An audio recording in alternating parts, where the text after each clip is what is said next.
السلام عليكم ورحمة الله تعالى وبركاته، مشاهدي قناة ثقافة كروية. أهلا ومرحبا بكم في هذا الفيديو الجديد الخاص بتحليل لقاء ذهاب نهائي دوري أبطال إفريقيا بين الأهلي المصري والوداد الرياضي. اللقاء الذي انتهى بتفوق صغير الأهلي المصري بواقع هدفين لهدف، ليبقي كل الآمال قائمة في لقاء الإياب لنادي الوداد الرياضي بحكم الهدف الذي تم تسجيله خارج الديار. هدف ثمين قلب سيناريو المقابلة رأسا على عقب، حيث كان منهزما ب2-0، وتمكن من تسجيل الهدف تقليص الفارق. هذا الهدف كما قلت مهم في لقاء الإياب الذي سيدور بسيناريو مختلف عن لقاء الذهاب. بالعودة لتحليل اللقاء، نعرج أولا على تشكيل الفريقين، حيث دخل الوداد بالحارس مطيع، العملود كظهير أيمن، عطية الله كظهير أيسر. في الدفاع كل من زولا وفرحان. في وسط الميدان اختار زفان فيندربروك اللاعب بكل من الجعدي واللاعب جبران واللاعب الداودي بالإضافة إلى الحسوني. وفي الهجوم كل من سامبو وزهير المترجي.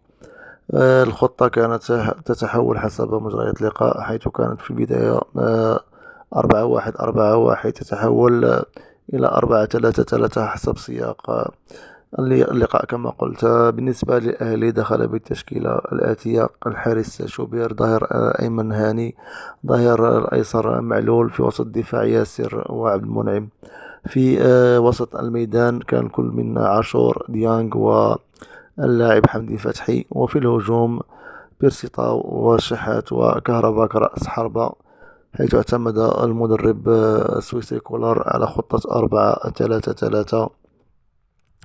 بداية اللقاء عرفت كما كان متوقع عن ضغط كبير للاعبي الأهلي. الوداد استقبل اللعب خصوصا خلال 15 دقيقة الأولى، كان ضغط كبير للنادي الأهلي وامتلاك الكرة بشكل كبير.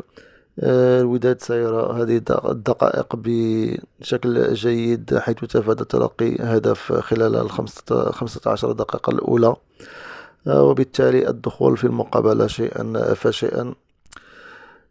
سيناريو الشوط الأول كان المدرب الودادي يريد أن يدافع، لا يريد أن يذهب للهجوم بشكل كبير، حيث لاحظنا البلوك الدفاعي ديال الوداد كان متأخر جدا، استقبل اللاعب كثيرا. السيناريو كان ممتاز، كان يحاول عن طريق الكرات الطويلة في اتجاه الهجوم أن يخطف هدف. كرة واحدة كانت سانحة لتسجيل، الكرة التي أضاعها الجعدي بعد تمريرة رأسية من اللاعب سامبو. لاحظنا خلال الشوط الأول تفوق كبير لوسط ميدان النادي الأهلي، حيث فاز بأغلب الكرات الثانية وسيطر على مجريات اللقاء، تحكم في إيقاع اللاعب. صحيح لم تتح لهم فرص كبيرة للأهلي، لكن حاولوا من شتى الجهات، لعبوا كثيرا على العمق. كان كل من الشحات وبيرسيتاو يميلون إلى عمق الملعب أكثر من اللعب كأجنحة، وبالتالي فتح المجال أمام الأظهرة، كل من هاني في اليمين ومعلول في اليسار. الوداد كان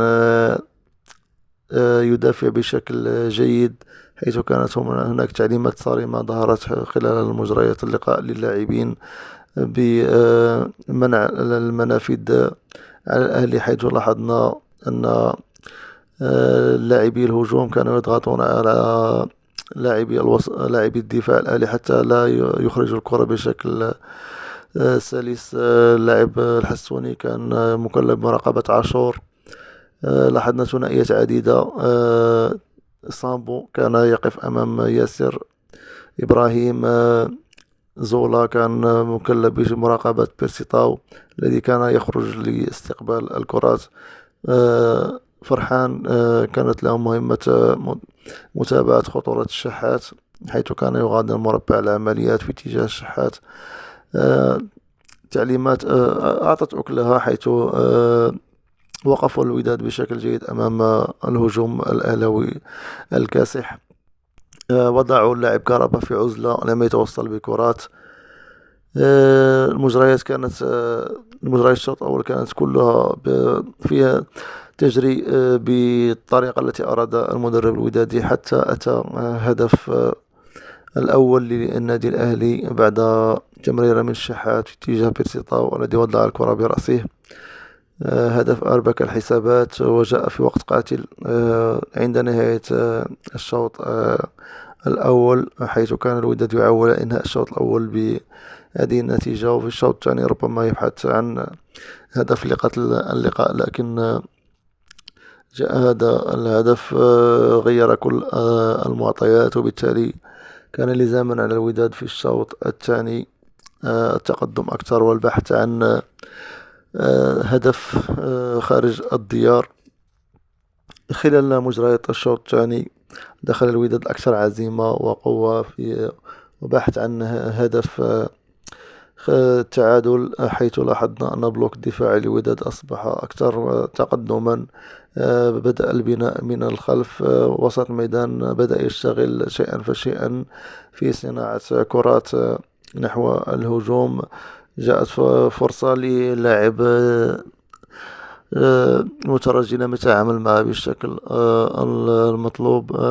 كانت هناك محاولات ومناوشات للوداد، حاولوا اللعب عن طريق العمق بتوجيه تمريرات عمودية للحسوني، باءت بالفشل.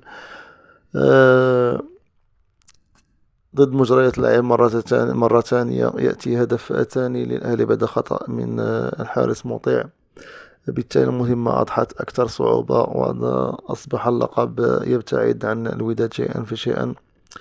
المدرب البلجيكي فطن إلى مكامن الخلل، حيث دفع أولا باللاعب أناجم بدل الحسوني كي يساعد اللاعب العملود. اللاعب كان يتحرك، لكن الجعدي في الجهة اليمنى لم يكن بالشكل المطلوب كجناح، وبالتالي دفع باللاعب أناجم الذي بدأ يشكل ثنائي هو واللاعب العملود في الجهة اليمنى، بالنظر إلى الضعف البين لمعلول دفاعيا. معلول قوي هجوميا، لكن دفاعيا يرتكب أخطاء.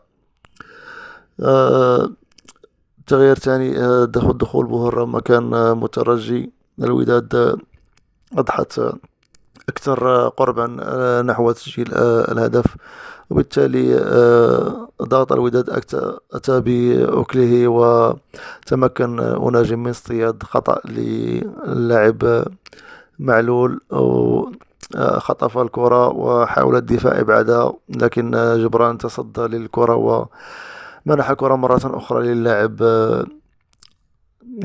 أناجم الذي مرر للاعب العملود والذي راوغ داخل مربع العمليات، ومنح تمريرة الهدف للاعب بوهرة.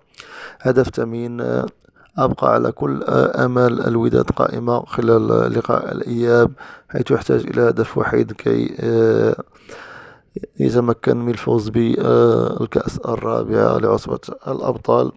نتيجة على العموم جيدة، تظهر شخصية البطل، حيث الوداد لم يكن بالشكل الذي كان يعول عليه محبوه، لكن تمكن من خطف هدف ثمين يبقي على كل آماله، والصورة التي ظهر بها جمهور الأهلي بعد نهاية المقابلة ولاعبيه تظهر أن هذا الهدف أحبط من عزيمة الأهلي، الذي كان يعول على إنهاء اللقاء بنتيجة عريضة تمكنه بوضع خطوة نحو الكأس. لكن الوداد يبقي على كل آماله في لقاء الإياب الذي سيجرى بشاكلة مغيرة وطريقة مغيرة وأجواء أخرى. كل التوفيق لنادي الوداد الرياضي. شكرا على انتباهكم، وإلى اللقاء إن شاء الله في فيديو قادم.